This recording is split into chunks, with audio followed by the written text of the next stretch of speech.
महान देशभक्त शहीद इंदिरा गांधी जी, जिन्होंने सफल कूटनीति के बल पर अमेरिका के राष्ट्रपति निक्सन का मुकाबला करके पाकिस्तान का विभाजन करवाया, बांग्लादेश बनाया, 1 लाख पाकिस्तानी सैनिकों को आत्मसमर्पण करने पर मजबूर किया, उन्होंने कभी इसका श्रेय लेने की कोशिश नहीं की।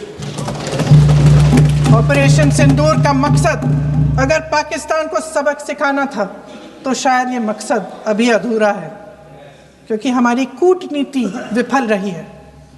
इसका प्रमाण यही है कि ऑपरेशन सिंदूर के बाद एक पाकिस्तानी जनरल, जिसके हाथ खून से रंगे थे, अमेरिका के राष्ट्रपति के साथ बैठकर लंच खा रहे थे। अगर ऑपरेशन सिंदूर का मकसद आतंकवाद को खत्म करने का था तो पाकिस्तान को संयुक्त राष्ट्र के आतंकवाद विरोधी समिति का अध्यक्ष चुने जाने से इस मकसद को धक्का लगा है। इसकी जिम्मेदारी कौन लेगा? क्या हमारे प्रधानमंत्री लेंगे? क्या उनमें ये हिम्मत है? नहीं है। अगर इस ऑपरेशन के दौरान हमारे जहाजों का नुकसान नहीं हुआ तो सदन में इसे साफ साफ कहने से क्या डर है?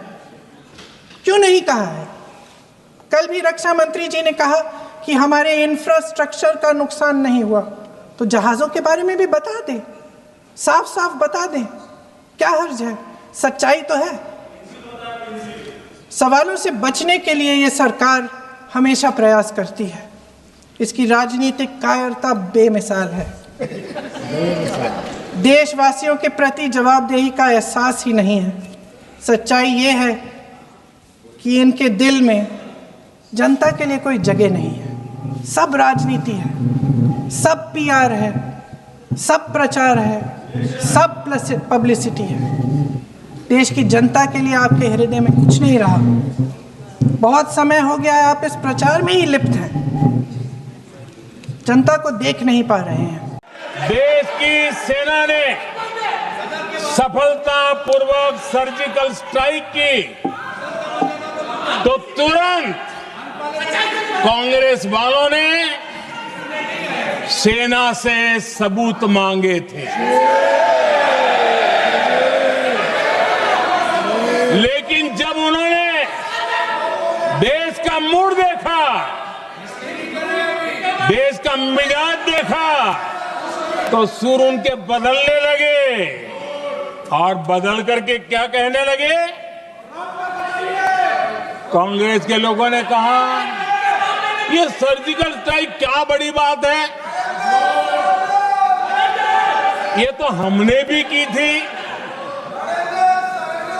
एक ने कहा 3 सर्जिकल स्ट्राइक की थी, दूसरे ने कहा 6 सर्जिकल स्ट्राइक की थी, तीसरे ने कहा 15 सर्जिकल स्ट्राइक की थी। जितना बड़ा नेता उतना बड़ा आंकड़ा चल रहा था।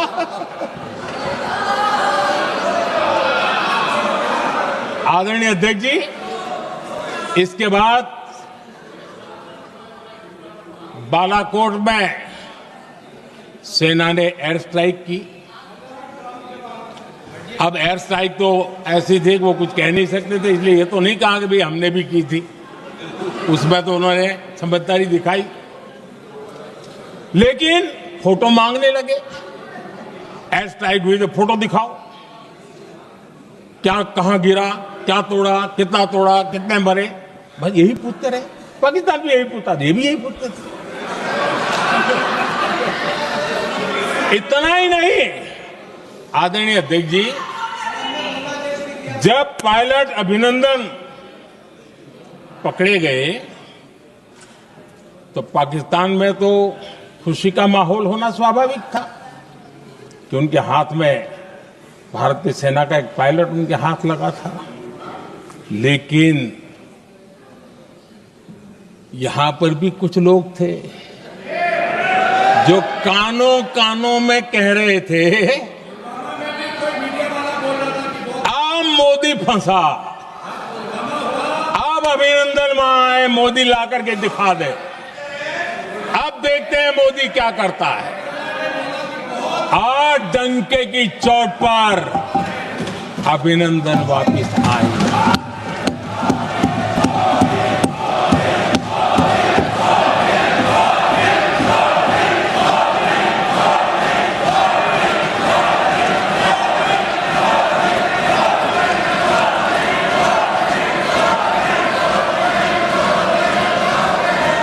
हम अभिनंदन को ले आए तो इनकी बोलती बंद हो गई। इनको लगा यार कि नसीब वाला आदमी है, हमारा हथियार हाथ से निकल गया। आदरणीय अध्यक्ष जी, पहलगाम हमले के बाद हमारा बीएसएफ का एक जवान पाकिस्तान के कब्जे में गया, तो फिर इनको लगा वाह बड़ा मुद्दा हाथ में आ गया है, अब मोदी फंस जाएगा। अब तो मोदी की फजीयत जरूर होगी। और उनकी इकोसिस्टम ने सोशल मीडिया में बहुत सारी कथाएं वायरल की कि ये बीएसएफ के जवान का क्या होगा, उसके परिवार का क्या होगा, ये वापस आएगा, कब आएगा, कैसे आएगा, न जाने क्या क्या चला दिया। आदरणीय अध्यक्ष जी, बीएसएफ का वो जवान भी आन बान शान के साथ वापस आया।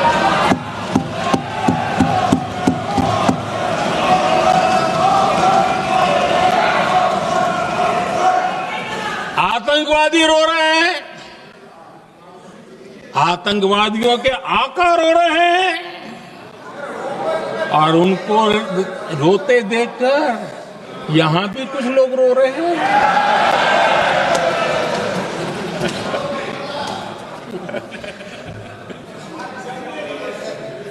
अब देखिए, सर्जिकल स्ट्राइक चल रही थी, उसके बाद उन्होंने एक खेल खेलने की कोशिश की, बात जमी नहीं।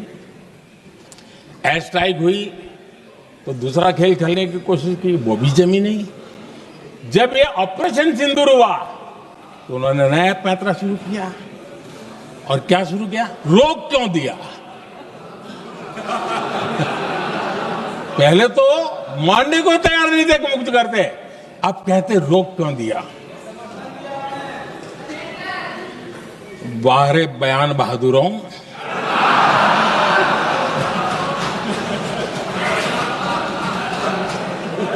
आपको विरोध का कोई न कोई बहाना चाहिए,